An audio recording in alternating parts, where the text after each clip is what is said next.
Last in line, welcome to another episode of Project 222.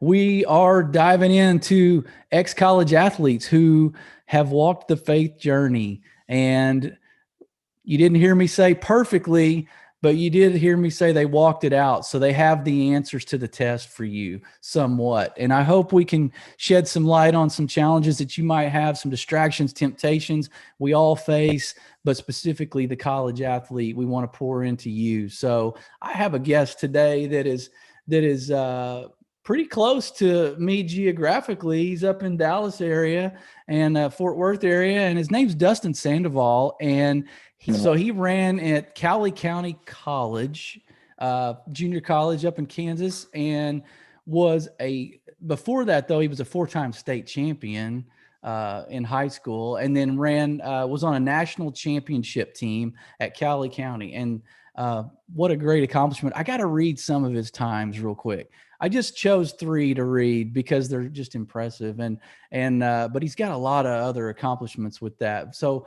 he ran a mile in 4 minutes and 37 seconds. Okay. That's right. You heard me right. So he ran the 5K in 16:25.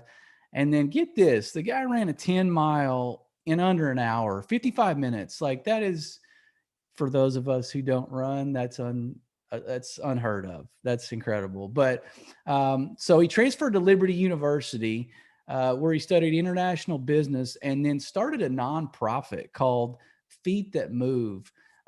So a shoe donation ministry. Am I correct in that? So donating that kind of, yep. So meeting those needs, and started that on his own.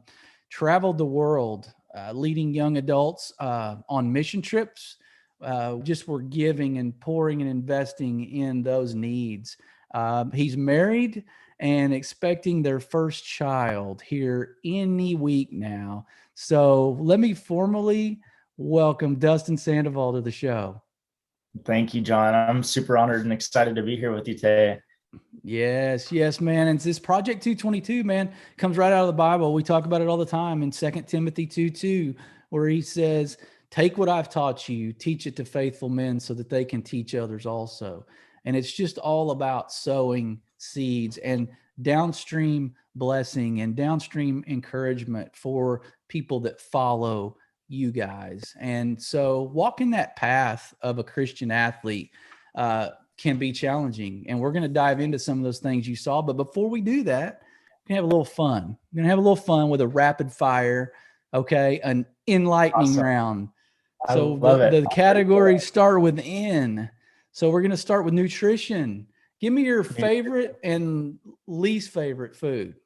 Okay. Well, so most people that know me well know that I love the kitchen, and I grew up in the kitchen with both my parents cooking. So I grew up in a family that cooked all the time. So I got to experience all types of food. My favorite cuisine, and probably what I could eat every day and on a nutritional basis, I guess, is noodle dishes. So I love Thai food, Vietnamese food, Japanese food, anything kind of in Asia. I love all types of noodle dishes and everything.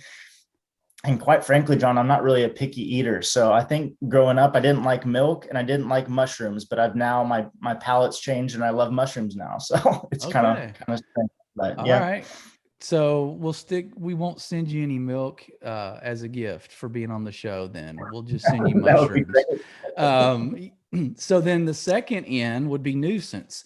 Now, you're a competitor, you were a college athlete, so surely you had a team that you guys went up against at times that kind of drove you guys crazy, that you saw on the schedule and you kind of dreaded that encounter with them. I don't know, maybe. So did you have somebody like that? Who can you talk about that? You know, we'll keep the names out of it to protect the innocent, but any teams out there that you guys came up against that you just got under your skin? Yeah, I mean, cross country is such a weird sport because, you know, there's seven to 10 runners on every single team, and we're competing not only against ourselves, but against our teammates to, you know, who's in the top rankings of our team. True. So I remember running against a team called Johnson County Community College back in this was back in 2010 when I was a runner up in Kansas. But yeah, they were always, every one of their runners, their number one, their number two, everyone was kind of like right stacked with us. And so our team was always competing against them. I don't remember anyone's name in particular, but I Yeah. remember Yeah. Johnson County was the team that we always would, loved beating. Put a star beside it on the schedule every year, right? That's Yeah. cool. Yeah, everybody's got one of those. So, all right, moving right along, lightning round, fast and furious. So, how about the last one being never? So, I've never, but would love to. I love to surf. I love the beach. And so something I haven't done and something I've never done is actually kite surfing. And I've always wanted to kite surf in some pretty cool areas of the world. So Sri Lanka being one of them, I'd love to go kite surf in Sri Lanka. And I'd also love to kite surf in Tenerife and in Spain as well. So that's something Wow. on the bucket list and something I'd That's a love to do. high bar. That's a high bar, man. You're gonna have to sell a lot of stuff in your new job. But yeah, no, so no kite surfing up on LBJ there in Dallas, huh? Up Not on at all. Louisville No. Lake, huh? No. All right. Okay, man. Well, so we got it, we loosened it up a little here. We got close and personal with Dustin. So what we're going to do is dig into some of these questions that we have that college athletes are facing. They face these questions every day and internally these challenges. So, man, going through your journey, talk about just kind of leading up to college and then in college, what you saw from leaders and what made them good leaders, like some of the people that really were good that you considered mentors, and then what Mhm. made them good at leadership. Yeah, I think one of my leaders is my dad. I saw him really work really hard, and my mom too. Both of them. I grew up in like a really strong Christian home, and so this kind of plays into my story. Going into college. I think a lot of college freshmen, they might have grown up in church.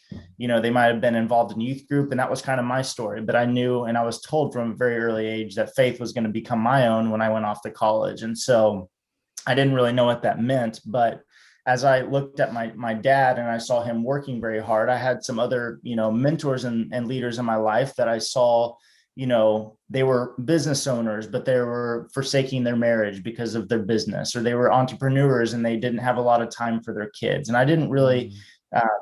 uh, my dad traveled a lot growing up, but I saw him also be very present when he was at home. And so I kind of had that contrast of, leaders. And so going into college and pursuing, a career or an opportunity to study something, I was always kind of seeing it through the lens of those two types of leadership. And I didn't want to become the leader that wasn't present at home, that, Yeah. started a business that, wasn't, able to spend time with my family eventually one day. And so, yeah, that was going into college. I would say that was a huge kind of tug and pull and contrast. And that was definitely a part of my journey and story once I went off to college. Yeah. Well, that's good to hear. And speaking of making something your own, so how have you developed some of those leadership qualities that you kind of observed from the sidelines? What have you taken and how have you taken those and implemented those as a leader now?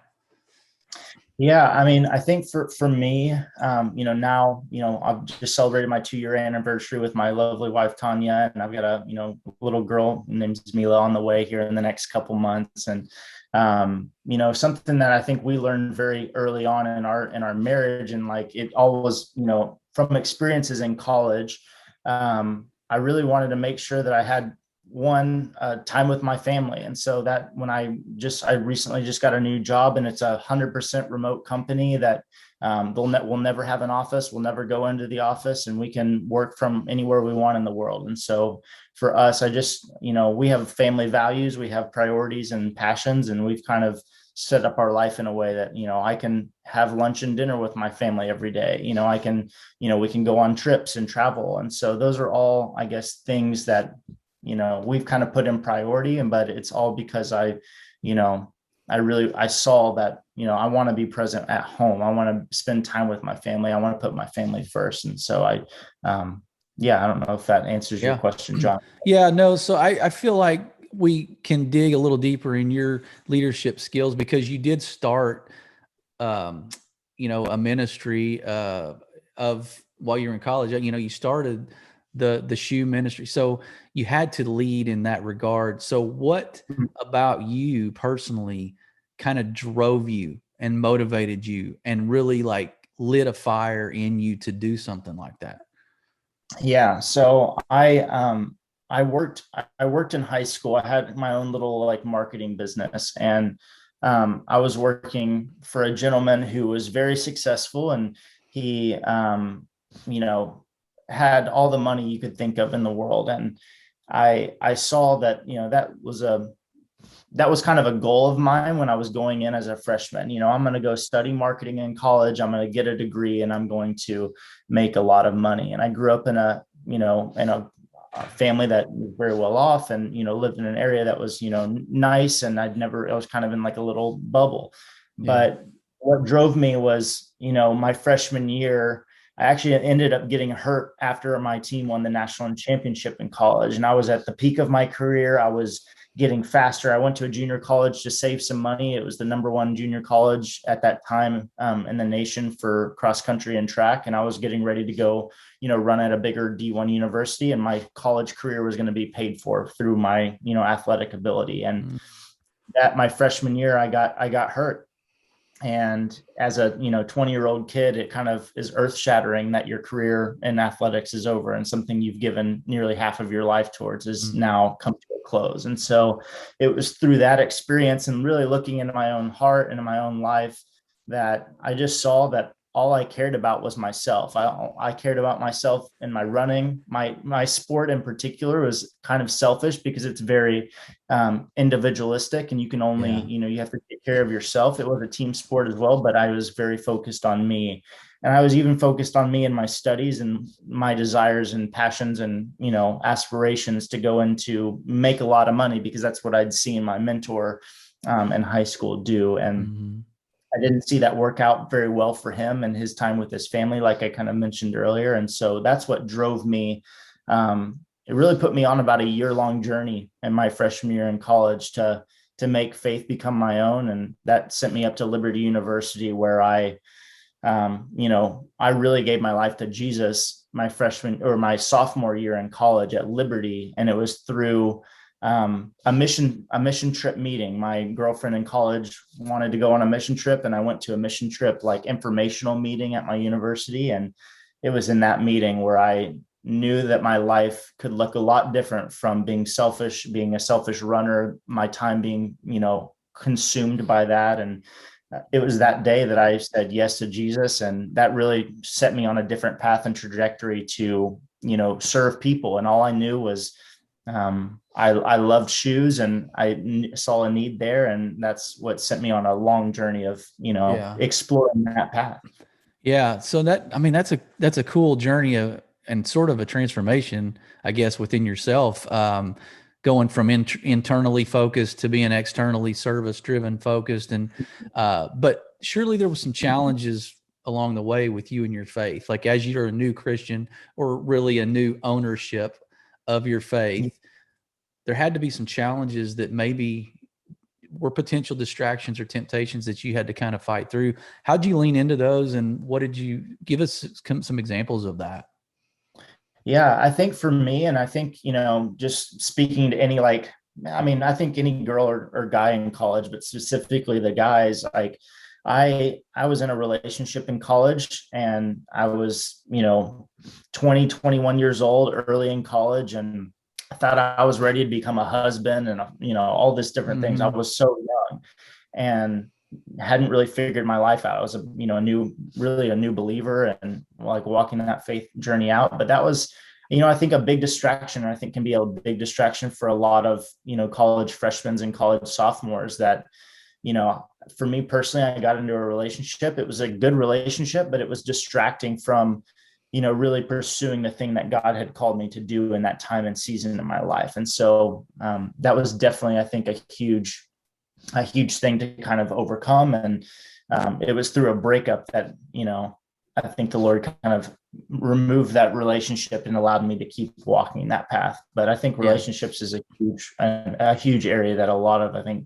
college, athletes and college, students in general can be distracted by early on in college. Right. Right. So during that time you were injured, that you got injured, if I can go back to that, Yeah, because absolutely. that really became a crossroads for you in more ways than one, spiritually, Mhm. physically, directionally for your future. Um, Man, was there like a defining moment for you through that process and journey of, I mean, let's face it, there's some agony there emotionally. Like you had to sift through a lot of emotions. Um, was there like a moment where you sort of woke up and just said, look, I gotta stand on my 2 feet. I'm a man, I'm trying to be a Christian man, a leader. Talk to the person now listening to this that maybe has gone through an injury. I mean, I know there's a lot of those out there, but what would be that moment where, maybe you could have gone the wrong direction, and you had to stand up and make a decision. So talk to the audience about that. Yeah, I remember after I got injured, I had a lot more time on my hands. I wasn't going to practice, and I was getting ready to actually, resign or put in my, official, I'm Mhm. going to be stepping off the team. And that was going into indoor track season and going into the winter and spring. And I remember getting invited to FCA, which I know is on a lot of college campuses. A friend of mine from school invited me to Yeah. FCA, and I remember that just being a really defining moment for me, that he pursued me enough to invite me to FCA. And um, I got to see that, because my life, I was running between 75 and 80 miles every single week. I was running some multiple days a week. I was running twice a day. And so when he invited me to FCA and I became friends with him, it allowed me to go, wow, like there's more to life than just athletics and running. And I really got to become friends with him and start getting involved in FCA. And as I went into my spring semester in my freshman year, it was really awesome. I finally had friends. I had a life, if you will, because being a college athlete is a Yep. full-time job. And Yep. I remember that those little moments being defining moments for me after my injury, that allowed me to kind of press into Jesus in my journey, instead of being so focused on being sad that I couldn't run anymore. Yeah.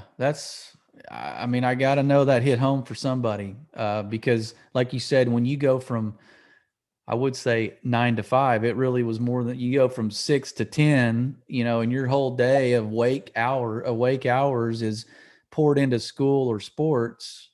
Number one, there's not much time for something else. It's hard to carve faith into that schedule. But then Of whenever course. you face this awakening that portion is kind of at an end of sports, right? It kind of came to an end. Then you've got all this time, and you really, like you said, you had so much free time that you could have chosen how to spend that. And that's what I think some college Christians or non-Christians, like, I think that's where we get into a little bit of a sticky situation, because we start filling those hours with other things that maybe won't serve us. And those challenges become greater because we're going down the wrong path. But I think it was awesome that what stood out to me was that not only did somebody think enough of you to invest in you to invite you to FCA, but you had to position yourself in that crowd. Like, you sort of had to seek out those right people to be around, right? And so for some reason this guy knew you and you knew him, versus you being friends with maybe somebody that would have invited you somewhere else you didn't need to go. So I don't know, Yeah. for whatever that's worth, I think that's for somebody. I think that's a good message you just kind of delivered. So Yeah, and John, if you don't mind me just saying, yeah, like please. life just always, it's about choices, like, Right. and Yeah. as you're, speaking, like, yeah, I mean, life's about choices, and we have the opportunity to look at our circumstance and our perspective with, two different lenses. It can be, this is an opportunity to grow. This is an opportunity to pursue something else, or, explore a new hobby or passion or whatever it might be, or walk down the path of getting involved in maybe some things that we shouldn't be getting involved in. And I think that for me was a crossroads. And I know a lot of college athletes that might be getting hurt. Like, there's an opportunity, if you're still passionate about that sport and you're hurt, like, go be a trainer, be a coach, still be involved in that sport somehow. But you can, and it takes some time. And I would encourage anyone listening to allow to, like, mourn that loss, but yet use that that time to propel yourself into the next thing. Absolutely. And during times of struggle, we all medicate ourselves with something. And so in the college life, the students that I have seen and heard from stories like yours, like when they have that challenge and that setback, you can cope one of two ways. And so I guess the encouragement to this group listening is, medicate with the right things, get God's word in you, get other relationships around you to rally around you, and then go get in community with faith-based, like-minded people. Like, I think that's a good kind of medication, right? We're not, so we don't get tempted by medicating through other coping mechanisms like you were talking about that might be out there. Yeah, man. So transition for me, you're about to be a dad. So you have a great dad because I know who he is. So talk about advice real quick. So you're sitting across the table from a younger version of yourself. You're 18, 19 years old. You're coming into college as an athlete, a successful athlete who's at the most prominent junior college for your sport in the country. Sitting across the table, what do you say to you that you wish maybe you had a heads up on that you didn't see? Oh man, that's like the $1 million question. Yeah.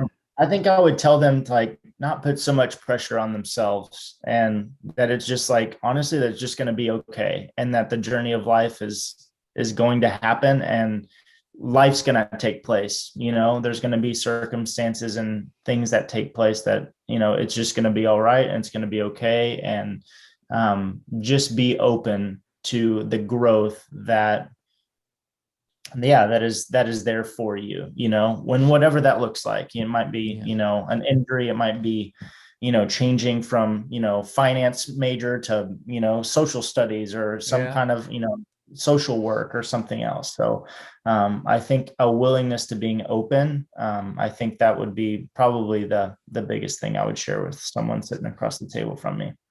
Yeah.